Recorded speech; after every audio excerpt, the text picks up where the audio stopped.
Hello बच्चों, स्वागत है हमारे इस यूट्यूब के चैनल पे। बच्चों, आज की क्लास में हम लोग क्लास 12 के रासायनिक बलगतिकी चैप्टर के अगले टॉपिक के बारे में बात करने वाले हैं। और आज का जो हम लोगों का टॉपिक है, अभिक्रिया के वेग को प्रभावित करने वाले कारक। ठीक ना। अभिक्रिया के वेग को प्रभावित करने वाले कारक के बारे में हम लोगों को चर्चा करनी है, जिसमें सबसे पहले हम लोग बात करेंगे सांद्रता की, कंसंट्रेशन। ठीक ना। देख लेते हैं। देखिए, ये सांद्रता, पहला पॉइंट हम लोगों को पढ़ना है। सांद्रता, सांद्रता क्या होता है बच्चों? यदि किसी रासायनिक अभिक्रिया के अभिकारक की सांद्रता बढ़ाई जाए, अभिकारक की सांद्रता बढ़ाई जाए तो अभिकारक के कणों की संख्या बढ़ जाती है। ठीक है बच्चों, किसी रासायनिक अभिक्रिया में अभिकारक की सांद्रता क्या की जाए? बढ़ाई जाए। तो अभिकारक की सांद्रता बढ़ाने का मतलब ये हुआ कि आपने अभिक्रिया में अभिकारक के कणों की संख्या बढ़ा दी, और अभिकारक के कणों की संख्या जितनी अधिक होगी उतना ही उन कणों के बीच में टक्कर होगा, और जितना ज्यादा टक्कर होगा उतने ज्यादा प्रभावी टक्कर प्राप्त होंगे, और उतने ज्यादा प्रभावी टक्कर से उतना ही ज्यादा उत्पाद का निर्माण होगा। ठीक है। तो कणों की संख्या जैसे बढ़ेगी, टक्करों की संख्या बढ़ जाएगी, और टक्करों की संख्या बढ़ने से बच्चों अभिक्रिया का वेग क्या हो जाएगा? बढ़ जाएगा। बात समझ में आ रहा है? यदि हम लोग बात करें कि किसी रासायनिक अभिक्रिया में दो पदार्थ हैं, एक पदार्थ ए है और एक पदार्थ बी है, दोनों आपस में अभिक्रिया करके एबी का निर्माण कर रहे हैं। किसका निर्माण कर रहे हैं? एबी का। यहाँ पे देखिएगा, एक पदार्थ क्या है? ए है, और दूसरा पदार्थ बी है। दोनों मिलके ए बी का निर्माण कर रहे हैं। तो ए बी का निर्माण तब होगा जब ए और बी के कण आपस में टकराएंगे, आपस में टकरा के ए बी के कण में परिवर्तित होंगे। यदि ए बी के कणों की संख्या बढ़ा दी जाए, अगर प्रारंभ में 10 कण ए के हैं और 10 कण किसके हैं? बी के हैं, तो 10 कणों के बीच में टक्कर होगा ना। 10 कण ए और बी दोनों के हैं, तो दोनों के बीच में जो टक्कर होगा 10 कणों के बीच ही तो होगा। लेकिन अगर हम इसमें टक्करों की संख्या बढ़ाना चाहें तो हम ए और बी के कणों की संख्या बढ़ा देंगे, यानी इसकी सांद्रता बढ़ा देंगे। यदि हम इनके कणों की संख्या को बढ़ाकर कितना कर दिए? 50। दोनों कण अब 50 में हो गए, तो 50 कण जब आपस में टक्कर लगाएंगे तो उस कंडीशन में कहीं ना कहीं, पहले वाली कंडीशन को ध्यान दीजिए, पहले वाले कंडीशन में 10 कण टक्कर लगा रहे थे तो अभिकारक का निर्माण कम हो रहा था। लेकिन अब 50 कण टक्कर लगाएंगे तो अभिकारक कहीं ना कहीं पहले से ज्यादा होगा, है ना। तो अभिकारक के कणों की संख्या ही तो बढ़ाया गया, और अभिकारक के कणों की संख्या बढ़ाने से प्रभावी टक्करों की संख्या क्या हो जाएगी? बढ़ जाएगी। और टक्करों की संख्या बढ़ने से क्या होगा बच्चों? अभिक्रिया का वेग बढ़ जाएगा, यानी अधिक से अधिक अभिकारक के अणु उत्पाद में परिवर्तित हो जाएंगे। ठीक ना। तो ये था आपका पहला फैक्टर, पहला कारक, जिसको हम लोग सांद्रता बोलते हैं। हम लोगों ने बोला किसी रासायनिक अभिक्रिया के अभिकारक की सांद्रता बढ़ाने पर अभिकारक के कणों की संख्या बढ़ जाती है, जिससे कणों में टक्करों की संख्या बढ़ जाती है, अतः अभिक्रिया का वेग बढ़ जाता है।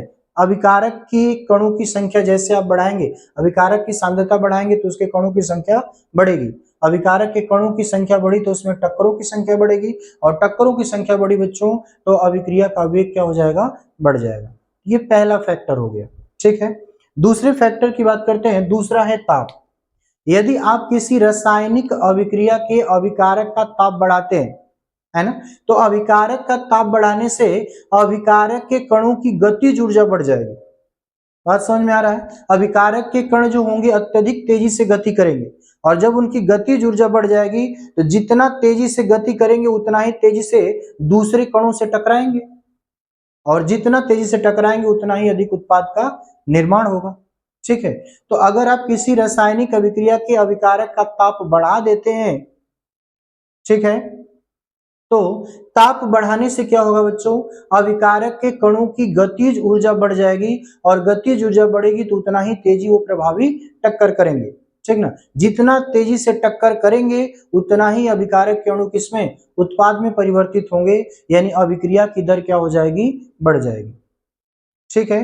प्रयोग द्वारा यह सिद्ध किया गया बच्चों कि अगर हम लोग किसी रासायनिक अभिक्रिया के अभिकारक का ताप यदि 10 डिग्री सेल्सियस बढ़ा देते हैं, कितना 10 डिग्री सेल्सियस अगर हम लोग बढ़ा देते हैं तो अभिकारक के कणों का वेग लगभग 2 गुना हो जाता है। वेग क्या हो जाता है? लगभग 2 गुना हो जाता है। ठीक है, देख लेते हैं। देखिए, ताप बढ़ाने पर अभिकारक अणुओं की गतिज ऊर्जा बढ़ जाती है, जिसके कारण उनके बीच में होने वाले टक्करों की संख्या बढ़ जाती है। जैसे ताप बढ़ाएंगे उनके बीच में टक्करों की संख्या क्या हो जाएगी? बढ़ जाएगी। टक्करों की संख्या क्यों बढ़ जाएगी बच्चों?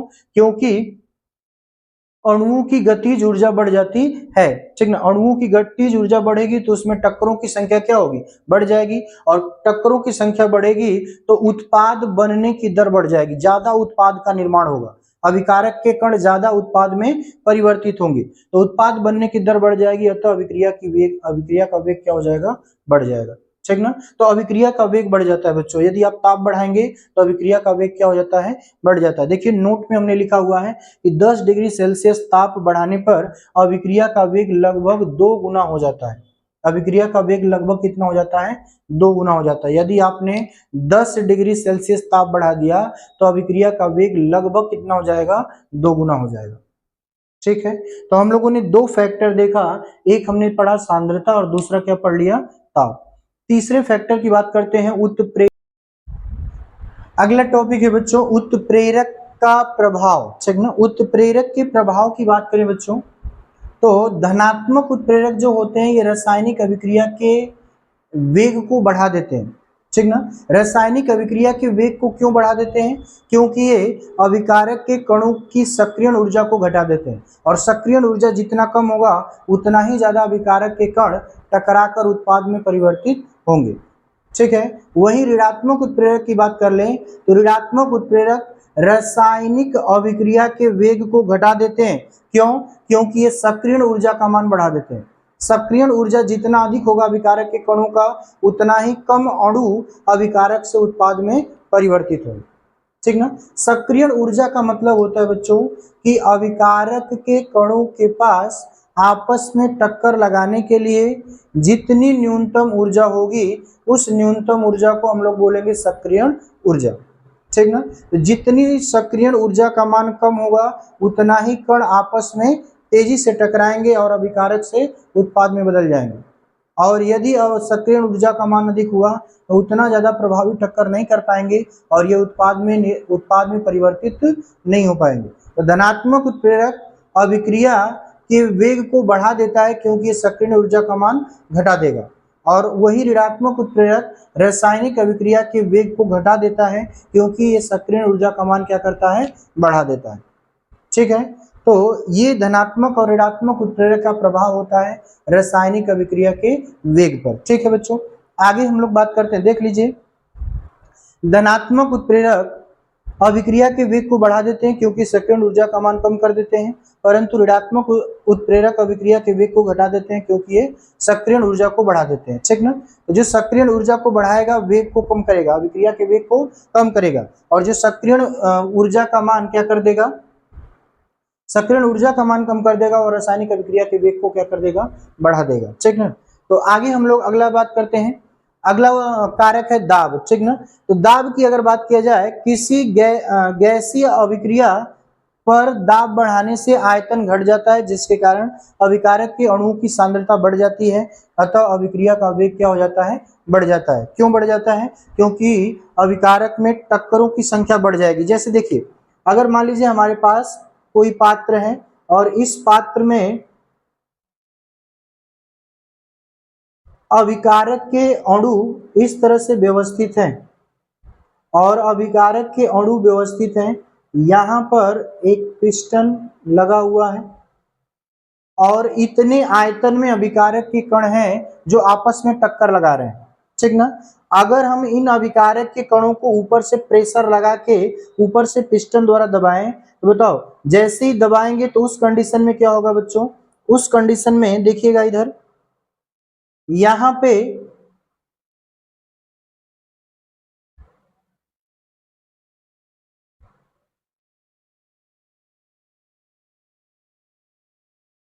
देखिए यहाँ पे आयतन अधिक था, यहाँ पे आयतन कम हो गया। जब आयतन कम हो गया तो अभिकारक के कणों के बीच में जो दूरी होगी वो घट जाएगी ना, यानी अभिकारक के कण बहुत पास पास आ जाएंगे, और पास पास आ जाएंगे तो इनमें प्रभावित टक्कर की संख्या क्या हो जाएगी, बढ़ जाएगी। बहुत तेजी से टकराएंगे, और तेजी से टकराएंगे तो उस कंडीशन में अभिक्रिया का वेग क्या हो जाएगा, बढ़ जाएगा। ठीक है, तो अगर हम किसी गैसीय रासायनिक अभिक्रिया पर यदि दाब का मान बढ़ा देते हैं तो दाब का मान बढ़ाने से अभिक्रिया का वेग क्या हो जाता है बच्चों, बढ़ जाता है। अभिक्रिया का वेग इसलिए बढ़ जाता है क्योंकि अभिक्रिया में अभिकारक की सांद्रता बढ़ जाती है, और आप सभी लोग जानते हैं, पहला ही पॉइंट हम लोग पढ़े थे कि सांद्रता बढ़ेगा तो उसमें टक्करों की संख्या बढ़ जाएगी। अतः अभिक्रिया के अभिकारक के जितने भी कण होंगे वो तेजी से किस में बदलेंगे, उत्पाद में। ठीक ना, तो ये हम लोगों ने अगला फैक्टर देख लिया। अगला देखिए सतह क्षेत्रफल। ठोस अवस्था में अभिक्रिया के लिए अभिकारक का सतह क्षेत्रफल जितना अधिक होगा अभिक्रिया का वेग भी उतना ही अधिक होता है। कह रहा है कि ठोस अभिक्रिया की अगर हम बात करें, ठोस अवस्था में अभिक्रिया की अगर बात किया जाए तो उस कंडीशन में ठोस अभिक्रिया में जो अभिकारक हैं उनके सतह को अगर हम लोग बढ़ा दें, पृष्ठीय क्षेत्रफल उसका बढ़ा दें, सतही क्षेत्रफल बढ़ा दें, तो उस कंडीशन में क्या होगा, उस कंडीशन में अभिक्रिया की वेग भी क्या हो जाएगी, बढ़ जाएगी। ठीक ना, अभिक्रिया की वेग क्या हो जाएगी बच्चों, बढ़ जाएगी। इसके लिए अगर हम लोग ध्यान से देखें एक एग्जाम्पल, तो लकड़ी के अगर बात किया जाए, लकड़ी के टुकड़ों की अपेक्षा जो लकड़ी की छीलन होती है जिसको आप बुरादा बोलते हैं ना, वो बहुत तेजी से जलता है। क्यों, क्योंकि हम लोग उसको बारीक अगर छोटा छोटे कण में डिवाइड कर देंगे तो वो उनका पृष्ठीय क्षेत्रफल बढ़ जाएगा, है ना, या कह लीजिए सतही क्षेत्रफल बढ़ जाएगा। तो सतह क्षेत्रफल बढ़ने से अभिक्रिया की दर बढ़ जाएगी। ठीक ना, अभिक्रिया उसके सभी सतहों पर होने स्टार्ट हो जाएगी, तो इस कंडीशन में उसका क्या बढ़ जाएगा, अभिक्रिया का वेग। ठीक ना, देखिए यहाँ पे लिखा गया ठोस अवस्था में अभिक्रिया के लिए अभिकारक का सतह क्षेत्रफल जितना अधिक होता है अभिक्रिया का वेग भी उतना अधिक होता है। अभिक्रिया का वेग उतना ही बढ़ जाएगा जितना उसका सतह क्षेत्रफल बढ़ेगा। ठीक ना, एग्जाम्पल के तौर पर लिखा गया है कि लकड़ी की अपेक्षा लकड़ी की छीलन, जिसको आप बुरादा बोलते हैं, अधिक तेजी से जलती है। लकड़ी की जो छीलन होती है वो लकड़ी के टुकड़े की अपेक्षा बहुत तेजी से जलती है। ठीक ना, ये अगला फैक्टर हो गया। अगली बात करते हैं हम लोग बच्चों विकिरण का प्रभाव। विकिरण के प्रभाव की बात करें तो देखिए विकिरण के प्रभाव में कुछ अभिक्रियाओं का वेग विकिरण के प्रभाव से बढ़ जाता है, कुछ अभिक्रियाओं का वेग विकिरण के प्रभाव से बढ़ जाता है। जैसे अगर हम लोग बात करें, यहाँ पे लिखा गया है कि H2 + Cl2 Hν प्रकाश की बात कर रहा है, तो ये 2HCl जो है इसका वेग क्या हो जाता है, बढ़ जाता है। कैसे बढ़ जाता है, हाइड्रोजन और क्लोरीन, ठीक ना, ये दोनों जब आपस में अभिक्रिया करते हैं और प्रकाश की उपस्थिति में करेंगे, Hν की उपस्थिति में करेंगे, ठीक ना, तो Hν को हम लोग बोलते हैं फोटान। प्रकाश ऊर्जा के छोटे छोटे बंडलों के रूप में चलता है जिनको हम लोग फोटान कहते हैं, और उनके द्वारा, ये फोटान के द्वारा जो अभिकारक के कण होते हैं ये ऊर्जा को ग्रहण करते हैं, और जब ऊर्जा को ग्रहण करेंगे तो इनकी गतिज ऊर्जा बढ़ जाएगी, और गतिज ऊर्जा बढ़ जाएगी तो उस कंडीशन में इनके टक्करों की संख्या बढ़ जाती है बच्चों, और टक्करों की संख्या जितनी अधिक होगी उतना ही ज्यादा अभिकारक के कण किसमें, उत्पाद में बदल जाएंगे। यानी प्रकाश की उपस्थिति में ये अभिक्रिया हाइड्रोजन और क्लोरीन आपस में अभिक्रिया करके HCl का निर्माण बहुत तेजी से करेंगे। ठीक ना, तो विकिरण का प्रभाव का मतलब हो गया कि प्रकाश की उपस्थिति में कुछ अभिक्रियाओं का वेग क्या हो जाता है, बढ़ जाता है। ठीक ना, विकिरण जहां पे होगा वहां पे अभिक्रियाओं का वेग क्या हो जाएगा, बढ़ जाएगा। आगे हम लोग बात करते हैं माध्यम की प्रकृति।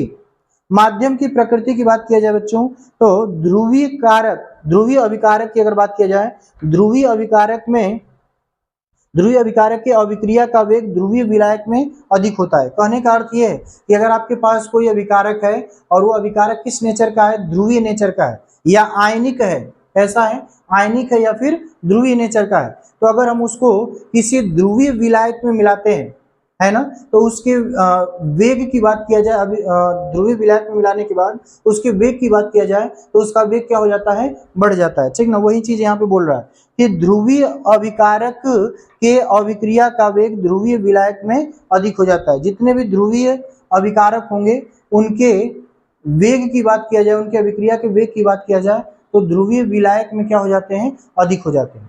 ठीक है, तो ये हो गया बच्चों अभिक्रिया के वेग को प्रभावित करने वाले कारक। ठीक ना, अब इसके अगले टॉपिक को हम लोग अगले वीडियो में कवर करेंगे। तब तक के लिए धन्यवाद।